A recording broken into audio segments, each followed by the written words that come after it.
வணக்கம். இந்த வீடியோவில் இபிஎஃப்ஓ கூடுதல் மாத பென்ஷன் ஓய்வூதியர்களுக்கு ரூபாய் 6500 சார்ந்து புதிய தகவல்கள் அறிவிப்புகள் வெளிவந்திருக்கிறது. இபிஎஃப்ஓ மாத பென்ஷன் பெறுவோருக்கு கூடுதலாக 6500 ரூபாய் கிடைப்பதற்கு வாய்ப்பு இருக்கிறதா, இல்லை கிடைப்பதற்கு வாய்ப்பு இல்லையா என்பது சார்ந்து தகவல் குறித்து பார்க்கலாம்.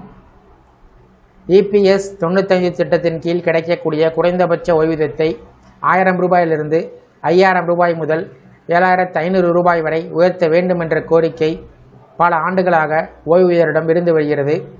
விலைவாசி உயர்வு காரணமாக தற்போதைய தொகை வாழ்வாதாரத்திற்கு போதவில்லை என்பது அவர்களின் முக்கிய வாதம்.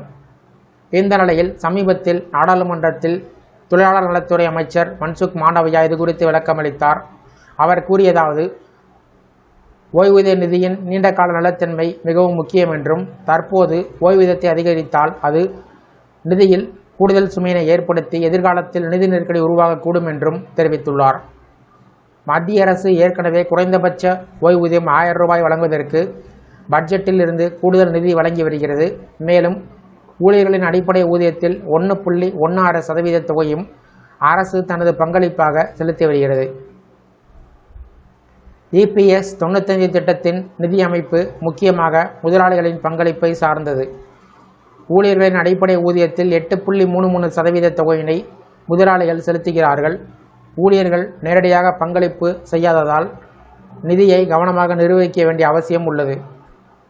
இபிஎஸ் 95 திட்டத்தின் முக்கிய அம்சங்கள்: 58 வயதிற்கு பின்பு வாழ்நாள் முழுவதும் ஓய்வூதியம் கிடைக்கும். குடும்ப ஓய்வூதியம் வழங்கும் பாதுகாப்பு கிடைக்கும். 50 வயதிற்கு பிறகு முன்கூட்டியே ஓய்வு பெறக்கூடிய வாய்ப்பு உள்ளது. இந்த நிலையில் ஓய்வூதியர்கள் மாதம் 1000 ரூபாய் ஓய்வூதியம் என்பது இன்றைய விலைவாசிக்கு போதாது. கௌரவமான வாழ்க்கைக்கு குறைந்தபட்சம் 5000 ரூபாய் முதல் 7500 ரூபாய் அவசியம் என்பது அவர்களின் கோரிக்கை. மேலும் பகத்சிங் கோஷியாரி குழுவின் பரிந்துரையும் அமல்படுத்த வேண்டும் என்றும் வலியுறுத்துகிறார்கள்.